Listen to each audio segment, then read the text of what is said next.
Hi, good morning, everyone, and welcome. This is Seek Sustainable Japan.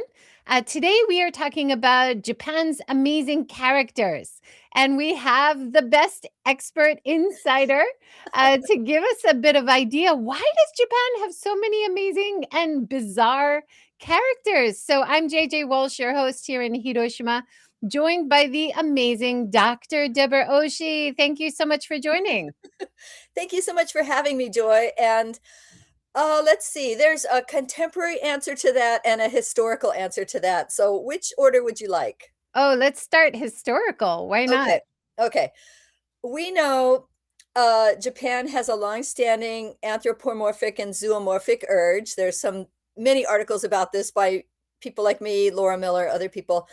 And we go back and see how taking things that are not human and making them seem like human or seem like animals has a very long tradition. And the stock example I talk about is the Choju Jinbutsu Giga, which is the scroll of animals and birds. And it's actually, I think my background is inspired by that. It's a temple scroll that comes from Kosanji and dates very early and is a series of four scrolls. And the one that's got the most anthropomorphization in it, you see foxes in clothing, foxes and frogs, and they chase each other. They do sumo. One of the frogs shows like a Buddha on a stela, like a something you would go and chant in front of, all these things that if you come from a different religious background, you might think that's really irreverent. They're reading the Buddhist scrolls, but it really fits well because Kosanji is this tiny little temple up in the hills.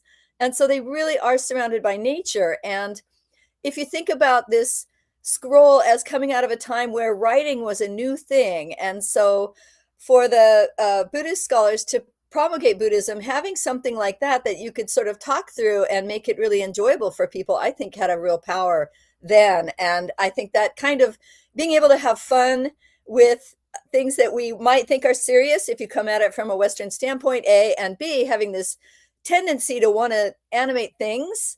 Both of those things have very deep history. That's a great example. And I'm working in tourism so much. And quite often, as you're guiding people around or creating tours, you have so many of these historical, amazing things to look at, which connect to religion, which connect to history and culture. Here we have the Neo Guardians, usually in the temple gate. I And love those guys. Their abs have abs. oh my And gosh. it's very Indian. Amazing. Yes, Yeah. very Indian, right? You can see the Right. top knot, right? Yep. And the big Absolutely. muscles. So compared to like the lion dogs, you guardians that you see, which seem more like Asia, well, Chinese or, Hmm. and then the temple roof tiles, even Hmm. here we have the lion dogs at the end of the temple tiles there. There's so much, and I've talked to Hiroko Yoda and Matt Alt before. They've, Hmm. of Hmm. course, written amazing books about Japanese folklore, and so the ideas of old folk tales and the yokai, the monsters, and everything. You've got a lot to work with in Japan, right? Historically. Absolutely, absolutely. And I want to recommend Michael Dillon Foster, who's now at UC Davis, who has also written some really, really great stuff about that. And actually, I had the honor of looking at the original Choju Jinbutsu Giga scrolls with him and a bunch of other scrolls that had the yokai in them, which, as you know, are not only animated animals, but also things, right? Everyday objects. The lore is that people didn't clean up properly at New Year's and they threw out their old stuff without properly thanking it. And because it was old, like ideally 100 years old, I think is the catchphrase. But the idea was that these things have accrued some kind of a soul of their own through their use and your interaction with them. And so you have to thank them before you get rid of them. And if you don't, they're going to come back and haunt you and hunt you down at night. And so that was actually used as a kind of social control to keep people indoors when the authorities wanted to be in the streets and not be witnessed or not be interacted with. Now, that's something that I find really fascinating that you talk about in some of your papers, how the characters are used in ways for community, but also for commerce, Mhm. and of course related to history as well. You talk about that kind of getting people to pay respect even to things you are throwing away, right? Yes, Like you just mentioned, and that absolutely. Yes. And and just this that morning, I before have I this s great oh, look at that. example from Oh, that's Nagasaki, what and is it? the Nagasaki tram mascot, Nakanyan, ina, Nakanyan, yeah, ine. and he's teaching people how to have good manners. So Yeah, I love these kikimori. examples of how the characters are used to make following manners or etiquette in Japan. We see that in Hiroshima as well. The play on words as a linguist, you Mhm, must love mhm. that, right? Absolutely, absolutely, and I just got a new data point. My world is full of data.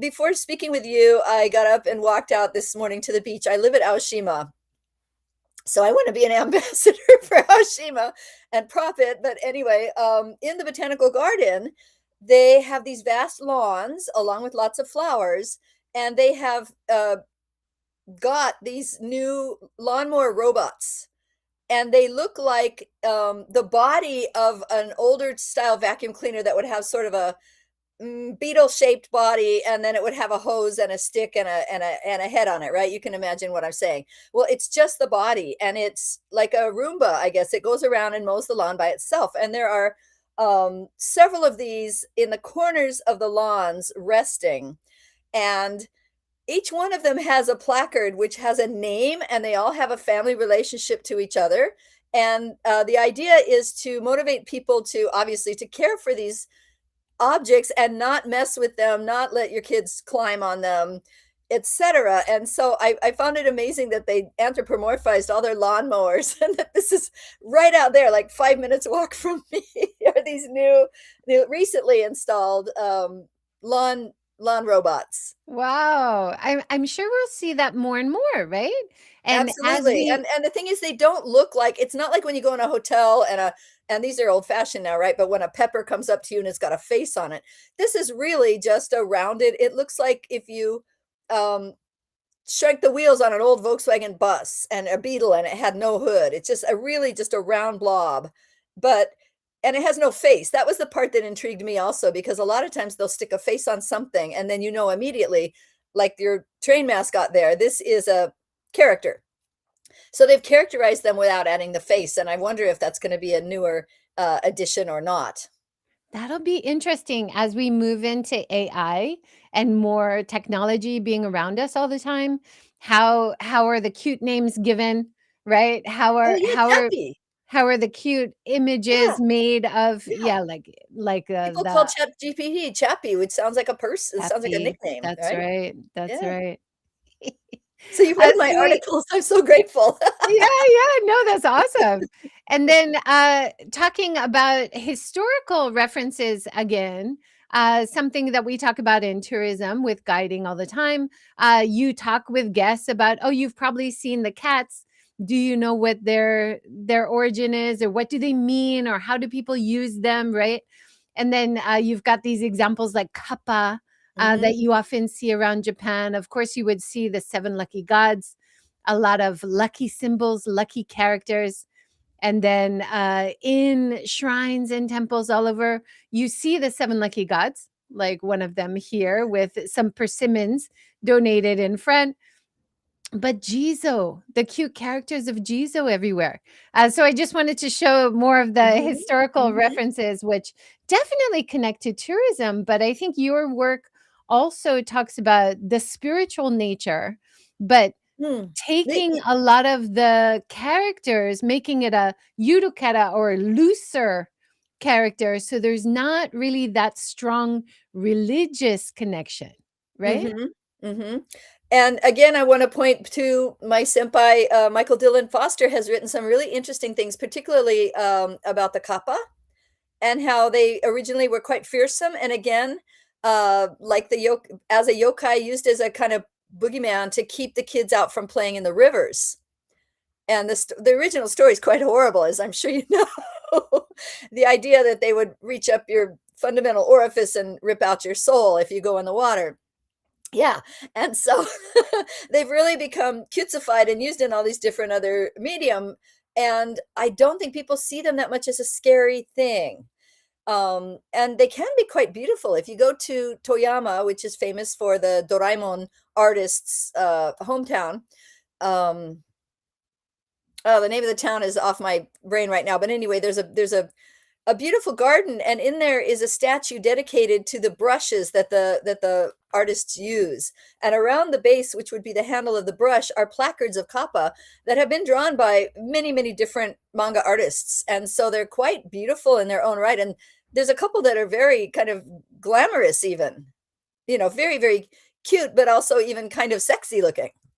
So Wow. there's lots and lots of ways that the kappa has been reinterpreted, and we see this happening both in the Yurikata in the local characterization of the kappa, but also more broadly with other kinds of things as well.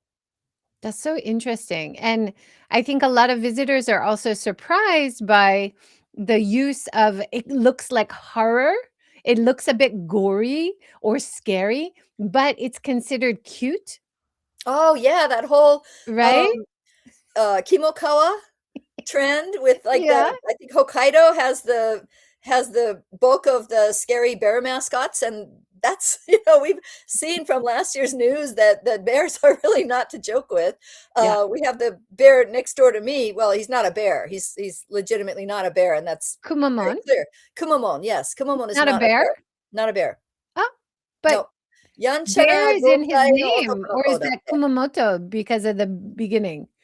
Is it Yeah. Kumamoto Kuma? Not It is Kumamon. It's written in hiragana, so it's kind of a little bit divorced from the kanji, but also there are no actual bears in Kumamoto. There are no bears there to be a representation of.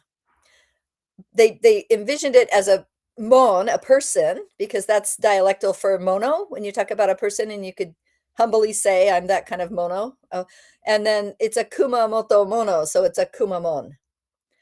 And Hey, I it's didn't know definitely not a that. bear. As I, a I linguist, you pick up so many interesting insights about this stuff. Plus, Kumamon is one of your specialties. You've written a chapter in introducing Japanese popular culture book by Routledge. So this Yeah, is I did. that Yeah, I was did. Yes, I significant, did. right? Well I done. It was a lot of fun. I actually had occasion to go and watch the Kumamon show a few times in the downtown hall. It's right in the middle of downtown. It's in the Tsuruya department store. So they really gave him a prominent location to do his show, and he is a naughty little 5-year-old. He does some things that other costume characters don't do. One of the most memorable ones was in the middle of his routine. He always has a female attendant with him. He just sat down on the stage like, okay, I'm done. Give me a cookie, and had to be coaxed into reanimating himself to get up and do the next dance routine. And I That thought is that's really charming. hilarious. Yeah, part of his I mean, the whole thing about the yurikata is to be distinctive from a different one, and so Right. he certainly fits that image, He's and probably one of the most famous or the most oh, famous Yurukara, right? I believe so, yes, And worldwide. and he's well accepted, like you talk about the idea of characters and commerce. So Mhm, he often promotes a lot of products, but mhm. he's definitely in tourism. He's promoting the region, maybe all of Kyushu as well as Kumamoto, right? You see him everywhere. You But you s you do see him everywhere, you see him yeah, outside all over Japan because when those products travel, they'll do that, or even, um again, for a different project, I was in Toyama and I stayed at a ryokan, and they said to me when I told them what I was doing that they had been contacted by somebody who wanted to put Kumamon products in their lobby to sell, and they were like, "Well, we're so far away, they're halfway up of Honshu, halfway north of Honshu from Kyushu. Why do we want Kumamon in our lobby?" But the urge was there to get him out and get him nationwide, and I think it even rippled through the 100 yen stores. that's You so could get Kumamon goods interesting. there. That's now you in one of your papers you talk about there's some rules about yurukara. For example, they're not allowed really to be naked. They should follow good etiquette. They shouldn't be too messy. They should look, like they have a nice profile, like someone you'd like to talk to, or someone not baggy. Their costumes cannot be baggy. And it's okay to be slack or yudu or loose, but not sneaky or zurui. I love all those insights. That was one of your papers I read. Wow, yeah, that one. I've been thinking about redoing that data because I argued there about how Uru, again, linguistically became quite widespread, and there were all these other uses of it in popular culture, and it really spoke to, like, you look at this dragon here. This is a dragon, but he's kind of a blobby dragon, right? And he's not scary like Godzilla. If you want to put Godzilla in the dragon category, I think you can postulate that, but it's not entirely misshapen. It is mobile and can fly and do these things. So you definitely do have this kind of boundary, even though the idea of Yurui is to be more loose and baggy, not sloppy, right? And that use of Yuru and the various permutations I talked about in that paper has just spread and spread and spread. I was I was right. I mean, people who write papers often, after you go back and you see that the culture has changed, and you're like, okay, it used to be like that, but now it's not. But Udo really did stand the test of time and is still being used in all kinds of other things. The examples I had were like diets and house cleaning and things that you wouldn't think would fit with the concept of Yuru coming out of Yurukera. But, that was Mura Jun's, gift of language play, that he put that name on those characters. And it has really been a popular way to talk about different kinds of other phenomena in the popular world today. Wow, that's awesome. I love all of your insights. Now, we kind of got away in the beginning. You were talking about the historical connection Oh, versus the other yeah. one. Do you want to do that Yes. first, and Yes. then we'll dive into other topics? Thank you. Yes, I did want to get back to that because that also speaks to another great serendipity, that I was able to encounter something that I studied well. I didn't actually write a huge amount of this. It has come up over and over in my papers, though. But I wrote a master's thesis about Anpanman, and at the time, it was brand new. And I was in America at the time. I couldn't go to Japan because of just circumstances, but I wanted to write about something about Japanese culture. And someone gave me these tapes, and these were videotapes, VHS tapes. You remember these fossils, that someone had recorded in their home and then sent to Hawaii, and they had been used in like an Asian food store. If you know that phenomenon, it's kind of like a bodega or something. And you could go in and rent these things that were like, they were not market products at that time. People were just doing this because we didn't have all these strictures on medium. And somebody bought those, sent them to their son, who was a friend of mine, a person at that university, and they gave them to me and said, "Oh, if you watch this, you'll learn a lot of Japanese." And I watched it, and I was like, I could turn Japanese. It's such a moral tale. There's so much stuff in there about family and about good and evil and about all these different cool food metaphors. A lot of stuff I could kind of get from the get-go. A lot of things about pronoun use that nowadays they call yakuwarigo. And they just, Satoshi hadn't studied that. No, Kinsui Sensei hadn't studied that yet, so it didn't have a label. But all these things about how different characters use different kinds of role-based language. And so to accomplish the data I needed to gather, I got the Japanese students at my uni, and there were a lot because I went to the University of Nevada, Las Vegas, and I showed them the video. They had never seen it before. This is brand new to them, college students, and said, "Tell me what's Japanese about this."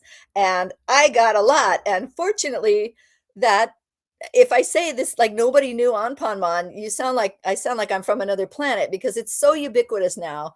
If you want to buy things for a child of a certain age, it's very kind of hard not to find things that have Anpanman on them. So that really, really spread. And along with that, the baked in tendency in that show to anthropomorphize food and other kinds of objects. They had all the bread characters, the heroes, and then the evil guys, bacteria.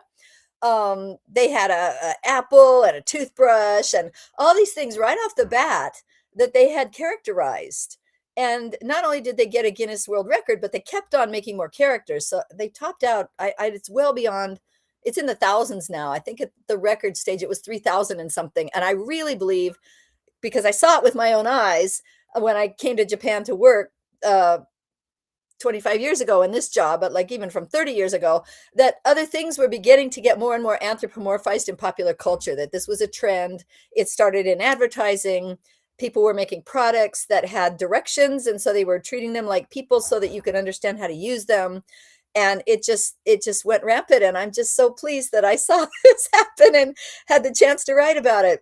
Even back when people said, "This is stupid, you'll never get a job." Uh, No, there's so much there.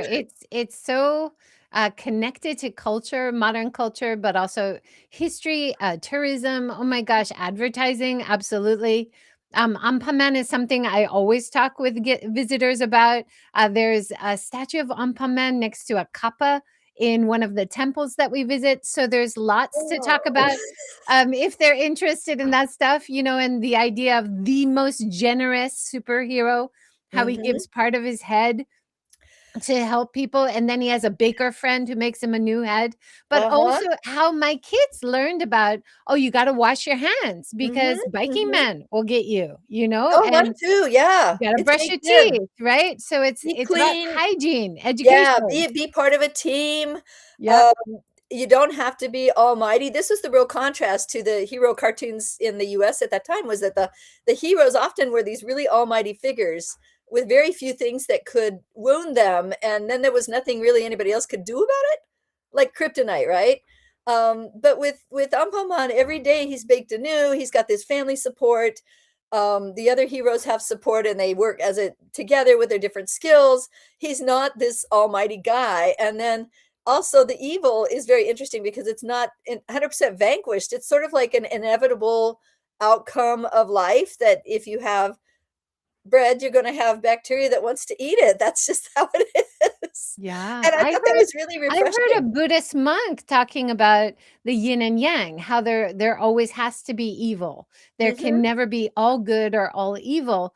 And using Aquaman as an example and Yeah. talking about Biking Man and how Biking Man is not always evil. He's mostly evil. He's mostly a bad character, but sometimes he helps everybody. Or, like Oh, you yeah. don't always have to be one type of Uh-huh. person, and I thought it was beautiful the way he was talking. Absolutely, and even in the song, I know they've changed the song after the Tohoku disaster, and it's quite dark, like enough to make me get weepy if I think about it. But the early one even had this very kind of a mono no aware kind of feeling in it. It was like, what is it? What is it that makes you happy? What makes you, what feels like fun? When it's over all of a sudden, don't you just hate that? I mean, I mean, to say that to, and these are preschool children that consume this anime, and just to flat out say that, that was really something different. Because we don't want to think about these things, and yet it is inevitable. And I have to say, I use this with my granddaughter sometimes, because as little children are, they get into doing something and then the time is over. You got to change clothes, you got to go to bed, something, It's something. easier to understand, I right? sang that to her. I did. I sang that to Yeah, her. and then And it's not only children, though. Like, I yeah. I did a consulting with JR train station, and I Mm, talked to the one of the managers, and I said, a lot of visitors often talk about how everything is cute, even safety announcements. And his reply was, if you don't make it cute, nobody pays attention. Even Japanese people won't pay attention. So mhm. it's important to make it cute to get the message across. And I thought, wow, that was a powerful, powerful statement. That is a real statement, and I mean, because you know that looking at things that are cute has all these effects on lowering your stress level, increasing your oxytocin, et cetera, et cetera. There are people doing very serious work on this, and I love them because I don't have time to do lab work, but you do get that feeling, just from working with this stuff, that it has a very strong social benefit and that it's attention getting. And so people living, and everybody's living in stress, of course, even if you feel like, you're a hard-boiled rationalist that doesn't consume this stuff, and there are those people certainly in Japan and across the world, just the mere fact of being in contact with it has some kind of effect, so some kind of intuitive effect, because we look for faces in things, right? We know that if you see like a electrical outlet, you can see two eyes, and if it doesn't have a ground, it's got a little mouth too. Um, and other kinds of things. And so I think that's really part of our innate human tendency to look for other people and to care for the young, right? That really gets employed in wonderful ways in using things like train safety, that are important and that people tend to not pay attention to because they just get so inured to the daily life.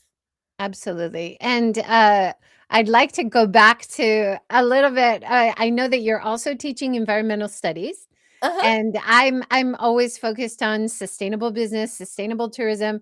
How can we do a little bit better? It's all incremental. It's a marathon, not a sprint, right? We just need to Uh-huh. make positive changes. And so it's interesting to look at characterization of good, like we talked about etiquette, right? But Mhm. also, like, Hello Kitty was used as Mhm. the SDG ambassador by the United Nations for Japan. It was a little bit tricky because Hello Kitty does not talk. Uh-huh. So one of the issues was she always had to have a human who was talking about her thoughts about SDGs, right? Mhm. But the Mhm. idea of making connections about how do you live a more sustainable life using cute characters is absolutely essential. And I Mhm. think we're not seeing it enough in Japan to get the message across in a positive way. There are a few interesting examples. You might have seen this one, Zero Nomi Kuma. So Oh, he's that's fun. talking about like using solar panels for energy, renewable energy, zero waste life kind of thing. Mhm. But he kind of breaks the mascot rules. He's a little bit not, round, It kinda looks little bit homemade. little bit baggy, not as cute. Maybe people don't want to pose with him quite as much. Uh-huh. You can Um, see the person inside. It yeah, it really looks like those kind of things that they call kigurumi that you could go down and buy, like, at the Don Quixote or something. And I yeah, and I don't mean to diss because it's an earnest effort, and I appreciate that, but, yeah, people as the field has evolved, people's expectations of what you get in a character suit certainly have as well. for sure. But, yeah, getting to your question, it's really interesting, and I love the way that they used, like, I wanna say they use the SDGs to wrap Kitty, and you could say I've seen it, maybe you saw this in one of my papers, when she takes on the role of something else, like I had a omamori of Kitty-chan being, Sugawara Michizane, and when I talked about this, I said, "It's really interesting that he can take on the Kitty form," and one of the comments on the talk was like, "No, no, no, no, no, that's Kitty doing cosplay." So, yeah, she superseded the idea of this god, Michi Sugawara Michizane, okay? So I love that they took and they're kind of wrapping her in the SDGs color, that she's kind of doing SDGs, cosplay, as it were, or SDGs costuming, and that will definitely get people thinking about it. And the middle schools are all full of this SDGs education. I was out yesterday in a town that I work with that not only does SDGs based education, they have a UNESCO recognized school. They have a broadleaf evergreen forest, which is quite rare in Japan, and they have a great mascot, and her name is Moririn. She is a fairy of the forest, and there are quite a number of fairy characters in Japan, particularly in the Yurikata world. The Tandai next to my school has a fairy mascot. Uh, but Morningen is interesting because they didn't go the route of making a lot of commercial goods that have that characterization on it. And as you know, a lot of this stuff, and I'm not again, I'm not dissing imports because we all need the world to live, but a lot of this stuff is imported factory stuff, made of polyester, and these are the inevitabilities of the genre. But Mordenine has taken a different path, and so oftentimes she just appears on printed matter.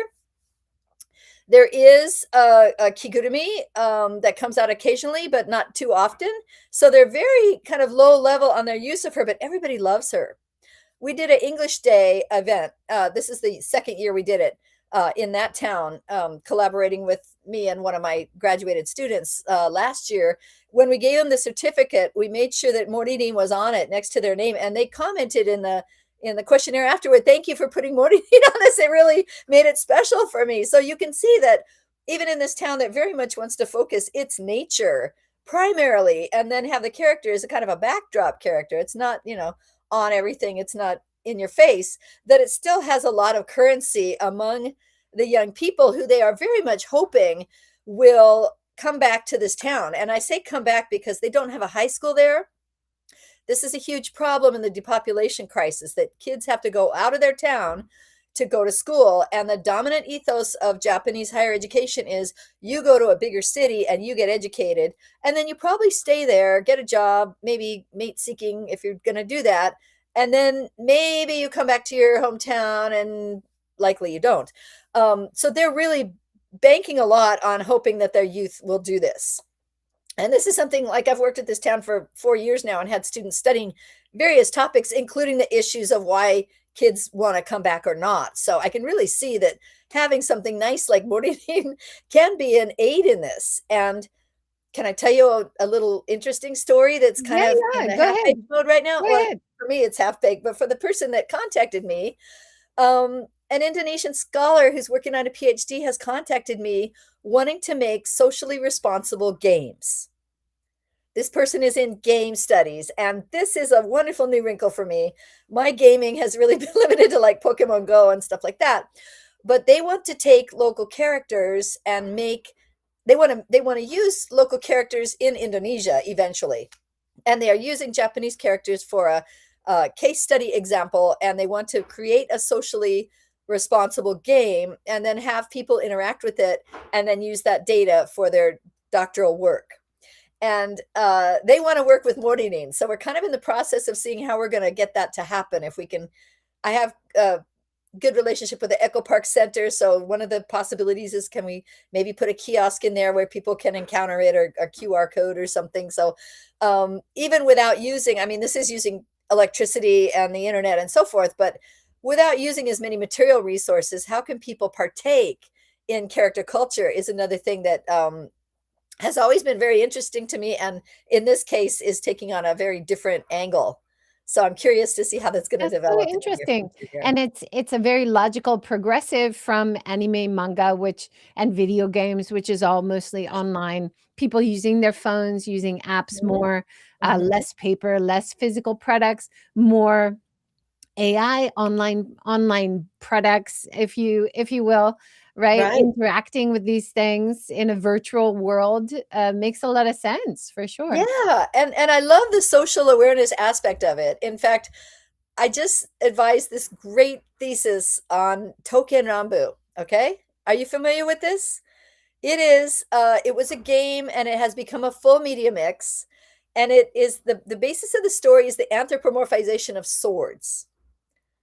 So I had a student who had taken my pop culture class and was really interested in anthropomorphization and was a fan of several different media mix properties, and chose this one to write about because there was this great example within the character world of Token Rambu. There is a sword that belonged to Date Masamune, who was the daimyo in Sendai and the Tohoku region.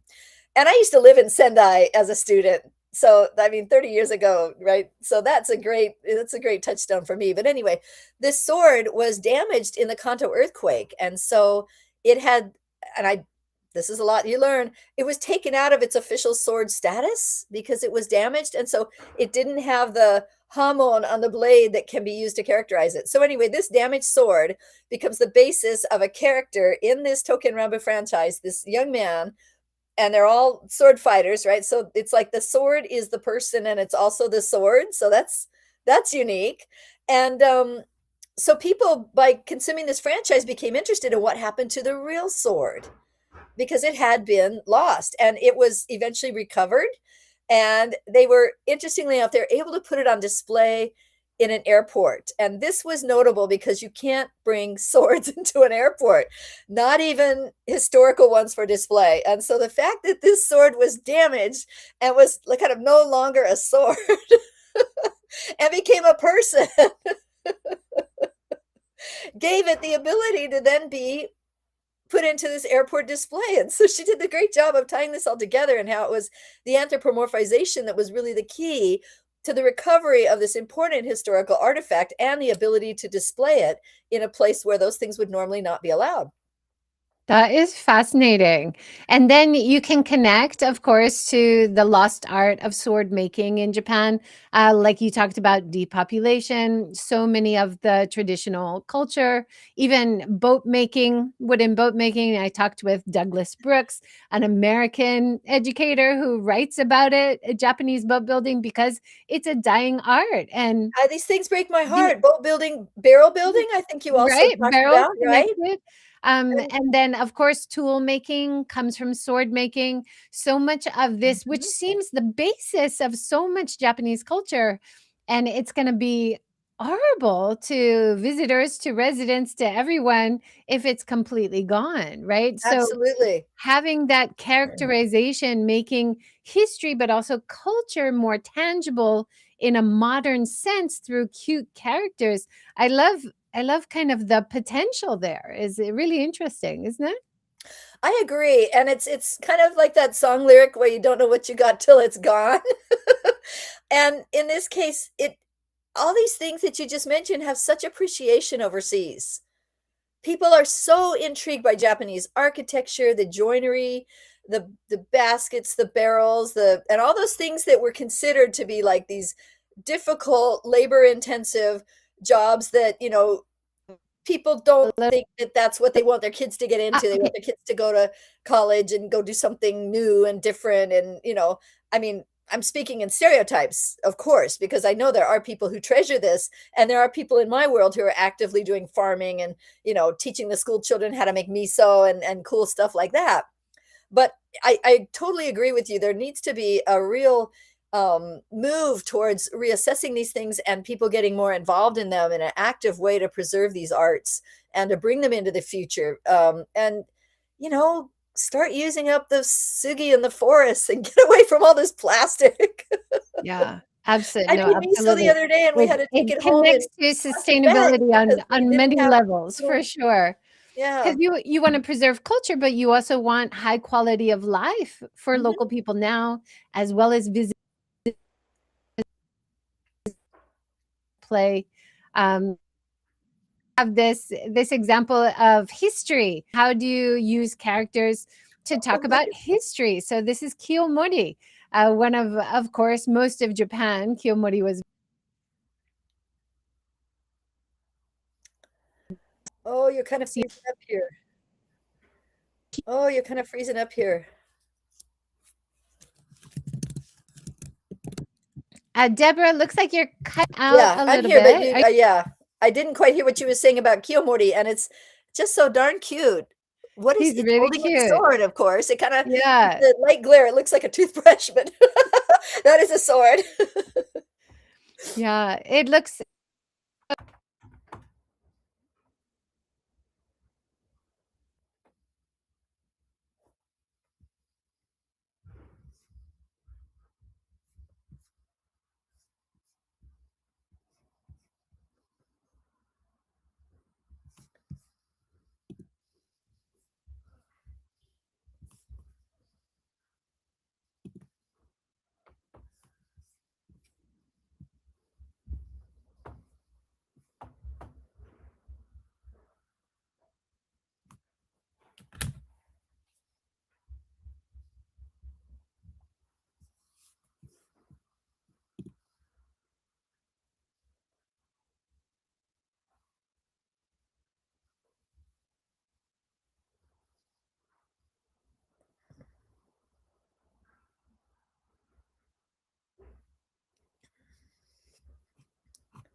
Oh, you're back. Right. All right. Are we back? Oh Yeah, my I think goodness. so. Yeah. So sorry about that. I'll have to edit it and cut No out that problem. blocked part. I don't know what happened, It's but we're okay. back. People had a chance to contemplate the beauty of this character. I think Yes, this is yes. wonderful. Okay, good, good. So this is Kiyomori, and then, of course, connecting the history of historical characters to the local area is a popular part of tourism. But a lot of visitors find historical narratives quite boring. So if you can add a cute mascot, right? Or one of my other local favorites here in Hiroshima, we have my favorite mascot, who's a cat for the castle, a cat with Oh, a castle hat. I like that. I like how, the ears are part of the motif and echo the triangular peak on the next floor up, if you will. And then from looking at that cat and going upward, it makes the top part look like a face to me.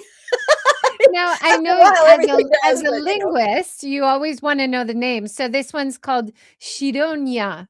Shiro, Shironya. like Shiro, like castle, and nya. Okay. So I'm sure you've come across a lot of cat characters, across Japan. Absolutely. And Hikonyan, of course, was one of the real early winners of the Yurikata Grand Prix, right? When they were doing the voting, popular characters voting thing. Yeah. Now, you were recently featured by NHK in Deep with Japan characters. I love this Outside In series where you Oh, have yeah. international people who are deeply invested in Japanese culture and education and academia, and the work that you're doing is working as a bridge, right? Kind of giving this information to a wider audience, but also highlighting, like we were talking about, all these traditions and culture is kind of dying out without people really realizing. So you're also highlighting, hey, this is valuable, this is interesting to local people as well, right? Yes, and I do love that series. I really gained a lot from watching what the other people were doing. With their topics, because they really touch on things, and if you've lived here a long time as you have, you watched, like, in the snack bar one where the mama sends the customer out to buy her eggs, and you're like, oh yeah, yeah, that's a thing, I've seen that, and she's talking about it, and it's like, but I never, that wasn't my field of research, that was just something I experienced. But it's wonderful to see her interpret this through the lens of academia. And so, people are using these in teaching. I certainly hope they're using mine, but it was really, really interesting also to think of ways to talk about it within the frame of NHK, because that is a whole genre. I could not talk about Pokemon, which is something I've worked off and on for many, many years. And I was in Japan when Pokemon started. Although at that time I was working on a different topic, because the idea was, as an anthropologist, you find your village and you work with your human people, and so I did. But then, of course, I had to go back to the characters when they started to burgeon as they have. But anyway, that series is amazing. I was really grateful to be a part of it, and they were filming actually just a year ago. Right now, it was just during the Plum Blossom festival time. We were at the local Plum Blossom festival with the cameras rolling, so it's very nostalgic to think about that, and I really appreciate having the chance to talk about it with you, and it was super duper that they put it on the web in English, because it That's was so originally it's a so premium nice. broadcast and then a Yeah. general broadcast.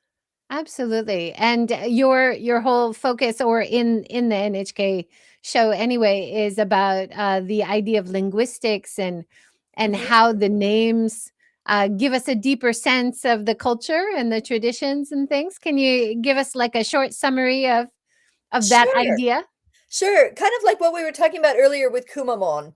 That's a very resonant example, because it combines the name of the prefecture and the dialectal of Mon, which is something I learned. I didn't know. I don't spend time in Kumamoto much, so I didn't know that. So by combining those as the name of the character, people from outside will connect that to Kumamoto, and people inside will go, oh yeah, this is our guy, this is our mascot. So it really, I mean, you have to buy in the local support for mascots. We've seen the reverse of this with Sento-kun, where there was quite a uproar about that mascot. People didn't feel like it really fit the image or was befitting to the monk theory. But yes, there are definitely very strong linguistic efforts in creating these. And I just am so impressed with the efforts of Japanese designers to pull things out, both in the idea of linguistic playfulness, but also these historical and dialectal and other kinds of kind of deep language related ties that they have. Even something like moririn, right? It's mori, which is forest, and then rin, which is another way of writing forest. So there, you could write it with two kanji. That it's written in hiragana, and then it also has this kind of resonance with like Maryland. And for a certain generation of Japanese people, Marilyn Monroe was a big thing, and to have somebody who was like a Marilyn was like this glamorous figure, and so there is a bit of resonance for that as well. And then just something ending in "reen," the sound of a bell is like "reen reen," and people love that sound. It's got a really cool kind of stylish feeling to it. It's very, very now. That's so interesting. And part of it, you were talking about kanji characters and Mhm, how kanji characters are very visual and quite often they look like what they mean. And I remember when I first studied Japanese, there was that whole like study theory of looking at the characters within the picture of what it looks oh, like. And, you give the example of Yama Mountain, for mhm, example. mhm. That's right. And again, getting back to Moririn, you can write that. That's 5 trees in a row if you wrote it in kanji. And this town is all about this broadleaf evergreen forest. When, Japan started deforesting for the planting of the cedar trees, right, for the lumber trade, and there was a lot of that going out of Kyushu. They were very forward thinking and they said, "No, we'll keep our forest and we're going to preserve it as a resource for this community." And so they have the forest, they have organic agriculture, etc. So they've really gone. First, they were a slow life community, and they've really tried to go into this more kind of clean and green and local sustainability theme. And so I think having the mascot whose name really resonates with forest, trees, and trees is quite powerful in that way. Yeah, it would be great if they also connect the forest to clean drinking water and Mhm, preserving water mhm, and the rivers and the forests and all the interplay between forests are not just about the trees, it's about mhm. the air we breathe. It's about all these things, It's about the and how we bees. do sustainable forestry and how Yeah. do we take care of the trees. Uh-huh, uh-huh, And uh-huh, then, it's absolutely true, and they yeah, they didn't pack that all into the Morning character, per se. Her physical appearance is of um, an acorn. She has an acorn for a hat, and then her body is sort of shaped like an acorn, and then it has sort of like green leaves all over it. So but she's a it nice. has potential though. It doesn't have to be, Mm, like these characters, they don't have to be static. Like they can be once they have kind of a brand understanding or mhm, people know it, like Hello Kitty doing mhm. SCGs, or I came across a mascot for baseball, Oh, uh, yeah. Koraki, and for the Hanshin Tigers, Uh-huh. and he is promoting how they're using solar panels for renewable energy, for clean energy. So Oh, you've got an indeed. existing mascot who Uh-huh. can then be used to kind of widen appeal and, educate and raise awareness as well, right? Absolutely, absolutely. I'm not involved in the characterization of Aya in that kind of ownership way, but just riffing off what you're saying, and I mentioned bees, they're quite proud of the fact that the indigenous honeybees are thriving because they have this healthy forest with diversity in it, and then also they don't spray their crops with poison, so the bees can come and pollinate the open pollinated fields. There are also people who are beekeepers who work with the people who are doing agriculture inside greenhouses because a lot of the work goes on there, and there you have to bring the bees in. But there is a very active beekeeping um, culture, if you will, in Aya. And so if I was in charge, if I was in charge, I'd have a little bee character come and visit Morning in some of these discourses and They could maybe be bring that in as friends because they well. work together and they Yeah, need each other. absolutely. And then, around Japan, always, I point out, these things to visitors as well. We have Satoku-chan, Oh yeah, who's part Sakura-chan. of the pharmacy, Uh-huh. mascots, but they dress them up in different wear, every Mhm, season. And these mhm. are just sweet little things. But I've seen people in my neighborhood talking to the characters, and being like, oh, telling their kids, oh, look, they changed their costume today. Oh, we should maybe wear our winter clothes too. Like Oh, it's a sure. point of reference for life, right? Mhm, mhm. Yeah, and it seems trivial, but you capture seasonality, and because people, these mascots are beloved, escapes my name, but there's a British guy that did he did a nice pechakucha and wrote a couple of photo books about these so-called what they call monuments, right? These little figures. And I love how you can bring other things that you would think of as preceding character culture, like seasonality. So winter comes, yeah, Satoko-chan's gonna get cold, so let's dress her up, right? Because again, it would be a child walking past that would say, "Oh, samuso ne," if she doesn't have any clothes on. And then conversely, as you said, if you have this child that's resistant to wearing their sweater or their scarf or something, you could say, "But look, she's got it. She looks warm." So Because you do have true. kids that wanna run around in their short T-shirts all winter long and, they usually end up with frostbite and runny nose. Right? Yeah. Yeah. Now, in the NHK program, they also followed you. You went to an action class, Oh, yeah. and you're part of a group that are action heroes. Tell us about Absolutely. that. That was Yes. amazing. Yes, and they are amazing. It's a local business, and they derive their characters' identities from the gods from the Kojiki who have manifested in Miyazaki. And when I say that, they came down from heaven. And so the name of the franchise is Tenson Korin, which is descended from heaven, Himukaiza. So if I can talk about that a minute, the Himuka part, Himuka is the old name for what is now the Miyazaki region, okay, before it was a prefecture, and it means the land facing the sun. And it is true, we get a quite high percentage of sunshine here compared to other places. Even our winter is usually quite sunny, which it isn't today, but that was the old name. And it also forms the basis of the name of the local mascots. There's Hikun, Muchan, and Kakun. But Himukaiser took the Himuka and ended it with Za, which that kind of ah or za is a very I want to call it a heroic ending. You have Kamen Rider, right? You have Nantoka Ranger, right? You have all these, the whole Super Sentai franchise, Kikaida was my right? favorite as a kid, right? Yeah, yeah, absolutely. Good one. And so they have taken this motif of action heroism and combined it with these legends of Miyazaki. And so the franchise motto is Arata no Shinwa Kataritsuge. So let's keep on telling these renewed legends. And so they call on the stories of the gods themselves and then tweak them to match the hero narrative, and then they perform them both in public places like malls and outdoor places like you see in the video, but they also make videos and movies, and they use shrines and places like that for many of their fight scenes.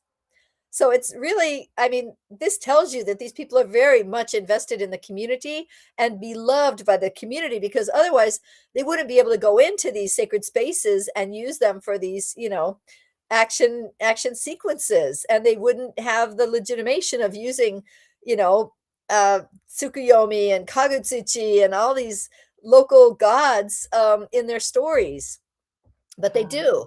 And yeah, one of their movies, they made a full-length movie 3 years ago now about Kagutsuchi, and they located it in Kadogawa, which is a little north of here, which I think is one of the shrines is dedicated to him. And I did the subtitles. I've been doing the English subtitling, and they took it to America for a Japan Film Festival in Los Angeles, and they won the Best Hero Award. And I was so excited for them because they are wonderful people. They're all, they do all this for the children. They do a lot of activities at the preschools. They're really trying to make a better community by doing this. And it just touches on so many things I think are amazing and cool. That is really cool and really interesting, and a wonderful way to connect again a culture and history. As a linguist, though, it sounds like you were really interested in the words they were using during the fighting, right? Why would they say one thing here and one thing for that one, and talking about the differences there, right? Well, did you watch Batman when you were a kid? Yes. Okay, okay. Why does Batman have Biff sometimes and Pow in other places? I was that kid, okay? Literally, that's where this comes from. So fun. And these, knowing these words, these sound effect words can really enlighten a lot of visitors or new residents to Japan, because these are things of manga and anime, of course, but Yes. used in advertising as well. It Uh, definitely comes out of that whole Mampu tradition of putting the sound effects over in the side to tell you like what the character's feeling, thinking. And also the fact that he doesn't say, take your right hand and go that away, but he'll be like, Shah. And so That's so it's quite interesting. powerful. You've done a variety of work for sure. So we've talked about kanji and history and sustainability and characters. What new projects or up and coming things are you kind of focusing on? What things are you excited about coming up? Okay. One of the things, I have a book chapter in progress on this, and I'm going to Taiwan in March, Taiwan and Korea, and in part I'm going to be looking for what's happening with mascot characters in those countries. We have the largest, I want to argue, probably so, the largest kigurumi company here in Miyazaki, and they have a branch office in Taiwan, among other places now. So I do want to see what's happening over there, and maybe there'll be somebody I can collaborate with to look at what's happening with the internationalization of this phenomenon We and how just it had a plays out. comment from someone in Taiwan Yes. via LinkedIn. Character It's super manholes for popular. Taiwan market. Yes. And this Character person, manholes. yes, and this person knows, that was the other thing I was going to talk about, that I work on Pokefuta, which are Pokemon decorated utility hole covers. Okay, or in Japanese they say manhoru, manhole. Um, but there's actually no hole. Okay. They are destination resources, right? And do you have these in Hiroshima? Which are they, random characters are in there, or is there like a theme for the prefecture? Are you talking about specifically Pokemon? Yes. I I know there are haven't. decorated manholes, manhoru cover I'm all sure across I've seen the Japan. Pokemon ones, but we have so many regional Yes. manhole cover decorations. It's a big deal in every destination. Oh yeah. Oh But the yeah. specific Pokemon ones, I'm not sure. We do have a Pokemon Center now in the station, so we Okay. probably definitely have the manhole covers somewhere. Um, I can't place it right now, Okay. but you were part of that project, were you? Yes. So there are 12. They're in many places in Japan. They're not in all places. For instance, they're not in Kumamoto, which I think has to do with the Kumamon being kind of their one and only. But anyway, in 12 prefectures in particular, and one of them, Miyagi-Ken, has this guy whose shell you can see here to my side here. Um, they have designated 12 of, oh, make yourself big again. You're beautiful. Uh, 12 of the Pokemon as so-called ambassadors. And for Miyazaki, it's the palm tree, which is why in the clip you've got there in the corner, there's me and the palm tree mascot. And so these are local representatives, and they, in some of the prefectures in Fukushima and Miyagi has this blue guy here, Lapras. They have made even parks that have large objects like obj, okay, large yugu, like park toys in the shapes of these Pokemon. And like in the one in Fukushima that I went to in September with my granddaughter, they're all the pink Pokemon lined up, and so they all had their own park toys, and so this is a huge tourist draw. But the Pokefuta themselves are much more widespread, and if it is a case of a prefecture that has an ambassadorial Pokemon, it would have, for example, this character Lapras, and then maybe another Pokemon as well. And by treating these as local resources, I argue that they're now becoming looked at as the local mascots, in a sense, that Pokemon who have been, associated with these fictive regions, Kanto, Johto, Aronia, all of these other places that had a sort of analog in the real world, they're now becoming localized into prefectural mascots of a sense. And so Miyazaki is famous for these planted palm trees, and we have some local ones. And so we got the palm tree guy. Fukui has this one here because they have dinosaurs and dinosaur museum. And so you can go to these places. You can it's a kind of a long tail phenomenon, I want to say, because it does have its fans, but then a lot of people just kind of happen onto them.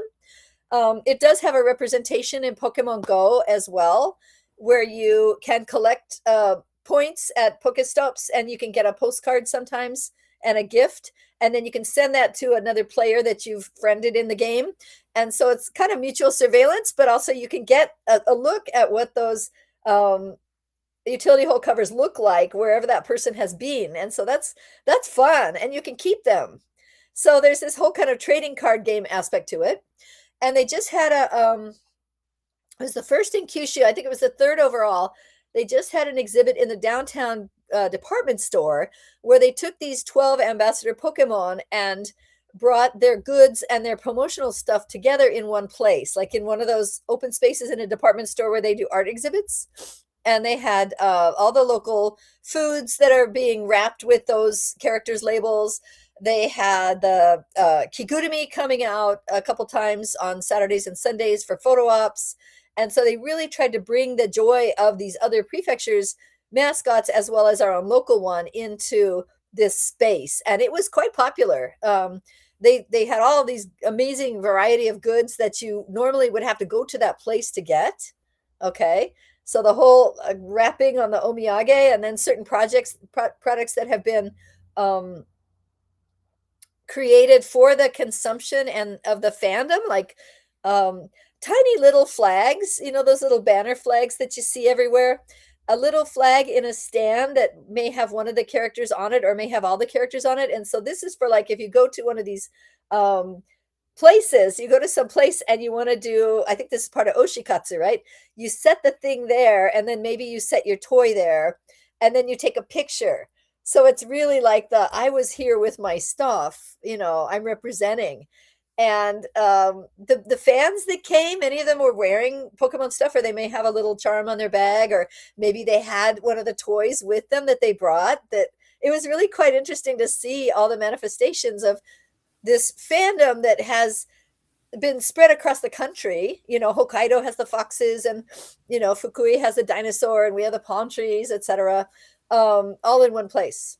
But for my own research, I have been car camping all over Japan and traveling to these places, because it's really, there's nothing like going there and seeing, like, what is it, where is it at, what is it like, sort of, what is the space like? Is it a place that people would normally go to? Like, is it a sports park or a theme park? Or right down here we've got a park golf, and the former Kodomonokuni is where our local utility hole cover is.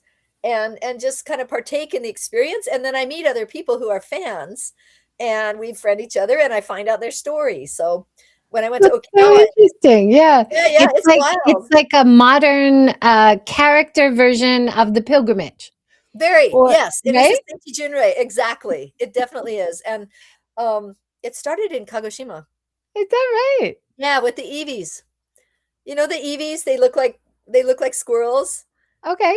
They're in the original 151, and they're really like the cute little squirrel guy. And they have 9 instantiations because of the evolutions.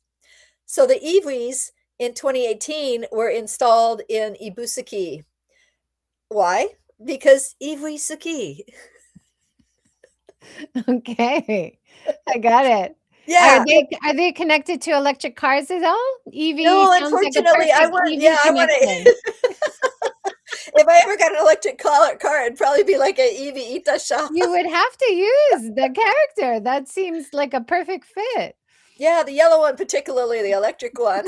That's great. I love it. Watch this space. Right? Watch this space. Well, Deborah, that is our time. Thank you Okay. so much for joining. Thank Thank you, you for everybody, for having me. This joining is us. great. And good luck with all your research. Thanks for helping illuminate the mysteries of these characters and why Japan uses all these characters and the linguistic connections. It's also interesting. I love your writing, and it was great seeing you on NHK. And I look forward to hearing more about your interesting work. Thank you so much. Well, thank you so much. You brought so much to this talk with your experience, and I love hearing how these are part of the touristic tour experience. I think that's really important because people come for various reasons in Japan. They may want to just study the swords, right? Or whatever. But once you get here, there's so many other beautiful things. Oh, look at that. People in Poland are watching us. Shout out to Poland. I'm hoping to go there in July. That's There's an Asian studies awesome. there's an Asian studies meeting. That's Wonderful. Thank you so much. fantastic. Yeah, that's the wonderful thing about doing it live, right? We get to hear and see who's watching us and who's Yes. joining us across the world. How fabulous. All right. Well, thanks so much, Deborah. Thanks, everybody. Take care.